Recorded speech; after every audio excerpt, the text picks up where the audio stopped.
नमस्कार मेरे प्यारे दोस्तों, मैं लालता मिश्रा। मैं आज कृष्ण की मृत्यु की कथा सुनाने जा रहा हूँ। मेरे प्यारे दोस्तों, आप लोग ध्यानपूर्वक सुने। भगवान श्री कृष्ण की मृत्यु किस प्रकार हुई है मैं बताने जा रहा हूँ मेरे दोस्तों। तो एक बार भगवान श्री कृष्ण के यहाँ सत्संग हो रहा था, क्योंकि भगवान श्री कृष्ण का 56 करोड़ यदुवंशियों का परिवार हो चुका था। बहुत बड़ा परिवार था भगवान का।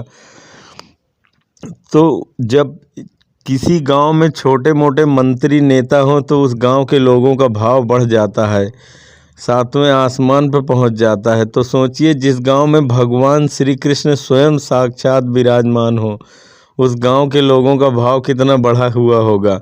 तो वहाँ पे बहुत से संत महात्मा आए हुए थे। तो कुछ लड़कों ने क्या किया कि एक उन्हीं के परिवार के एक लड़के के पेट में कड़ाही बांध दी।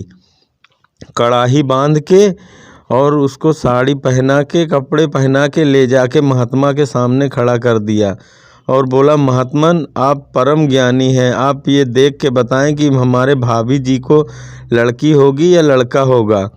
महात्मा तो सच में ज्ञानी थे, बहुत पहुँचे हुए संत थे। उन्होंने अपनी दिव्य दृष्टि से देखा तो उन्होंने मन ही मन बहुत ही क्रोध में आ गए और उन्होंने श्राप दे डाला और कहा कि इसके पेट में जो भी है उससे पूरे हस्तिनापुर और द्वारिका मथुरा का विनाश हो जाएगा, जो भी इसके पेट में है। तो महात्मा ये तो कह के महात्मा चले गए। फिर गांव वाले बहुत परेशान हो गए। उन्होंने बूढ़े बुजुर्गों से सलाह लिया और ये बात बताई कि ऐसे ऐसे हो गया, श्राप दे दिया है महात्मा ने। तो उन बुजुर्गों ने कहा कि इस कड़ाही को ले जाके एक पत्थर पे घिस डालो, पूरा रगड़ दो, पूरा ख़त्म कर दो इसको रगड़ के। गांव वाले उसको घिसने में लग गए। पूरे घिसते घिसते घिसते पूरी कड़ाही ख़त्म कर दी। लेकिन जब उसके कुंडे का आखिरी हिस्सा बचा तो वो पकड़ में नहीं आ रहा था। और जब पकड़ में नहीं आ रहा तो घिसा भी नहीं जा पा रहा था। तो वहाँ पे एक बहेलिया था, उसने कहा, बाबा ये हमें दे दो, ये चिड़िया मारने के काम में आ जाएगी। तो लोगों ने समझा ये ठीक कह रहा है, इसी को दे दो। तो जो लोहा घिसा गया था वो जवांसे वाली घास बन के तैयार हुई। नदी के किनारे, जमुना जी के किनारे घिसा था उसको, और वहीं पे सब वो तलवार जैसी धार होती है उस घास में, वो घास किनारे किनारे जमुना जी के उग आई। और उसके बाद वहाँ पे लगी बारूनी, मकर संक्रांति। वहाँ पे सभी लोग गंगा स्नान के लिए जाने लगे। पूरा गांव वहाँ पे गया जमुना जी के स्नान के लिए। पूरा गोकुल, मथुरा, वृंदावन सभी स्नान के लिए जाते हैं। तो जब उस तराई क्षेत्र में पहुँचे स्नान के लिए तो कुछ यदुवंशियों ने मदिरा पान कर लिया और उसमें बहस छिड़ गई। उन लोगों ने मार पिटाई शुरू हो गई। महाराज देखते ही देखते लोग वो घास निकाल निकाल के एक दूसरे के ऊपर फेंकने लगे। भाले जैसी वो घास गड़ने लगी। लोग वहाँ देखते देखते सब आधे से ज़्यादा व्यक्ति वहाँ ढेर हो गए, सभी मारे गए वहाँ पे। और ये सिर्फ कृष्ण भगवान कदम्ब के पेड़ पे बैठ के बांसुरी बजा रहे थे और उधर बहेलिया उस कड़ाही के कुंडे का वो लेके गोली बना के और शिकार ढूंढ रहा था। तभी उसने दूर से देखा कि एक पेड़ पे कोई पक्षी चमक रहा है, एकदम सुनहले कलर का। वो भगवान श्री कृष्ण के पैर में बना हुआ पदुम था।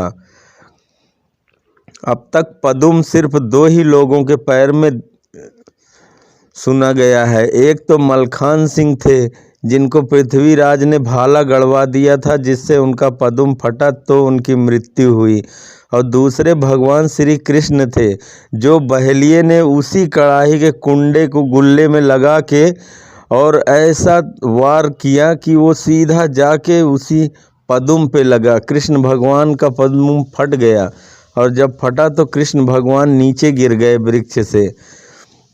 जब कृष्ण को गिरते हुए देखा तो बहेलिया दौड़ता हुआ आया और क्षमा मांगने लगा, पैर पकड़ने लगा, हाथ जोड़ने लगा कि हे प्रभु हमें क्षमा कर दो, हम देख नहीं पाए, हमें नहीं पता लग पाया आप हैं।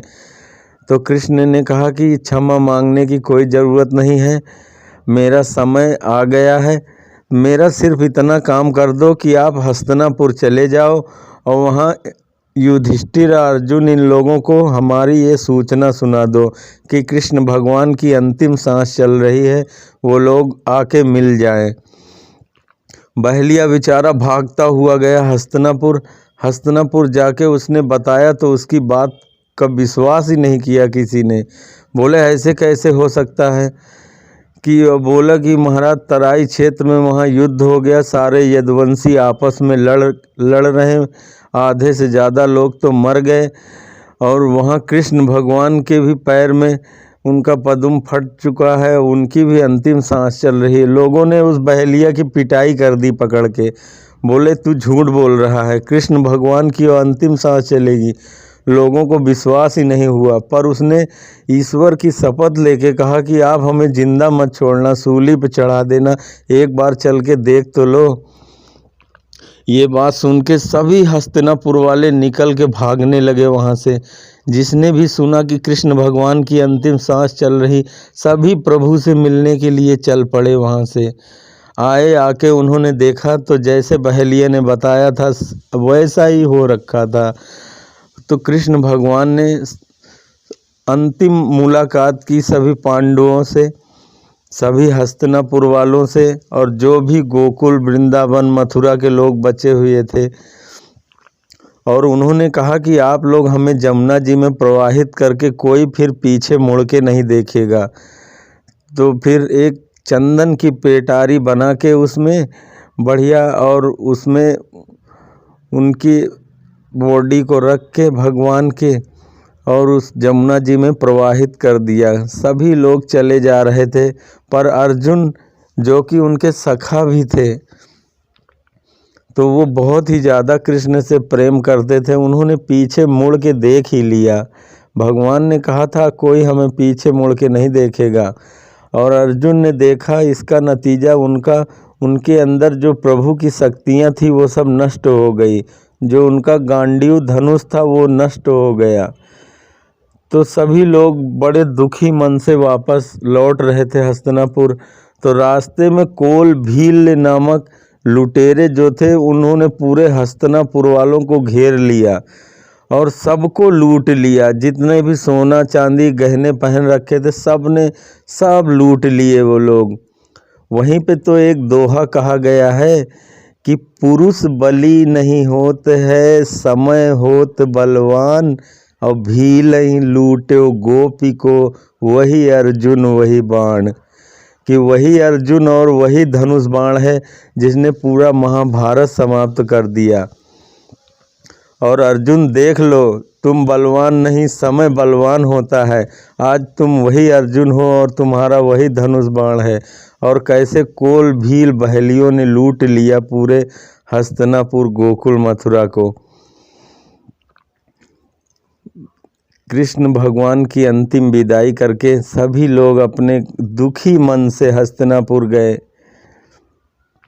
इस प्रकार कथा समाप्त होती है मेरे प्यारे दोस्तों।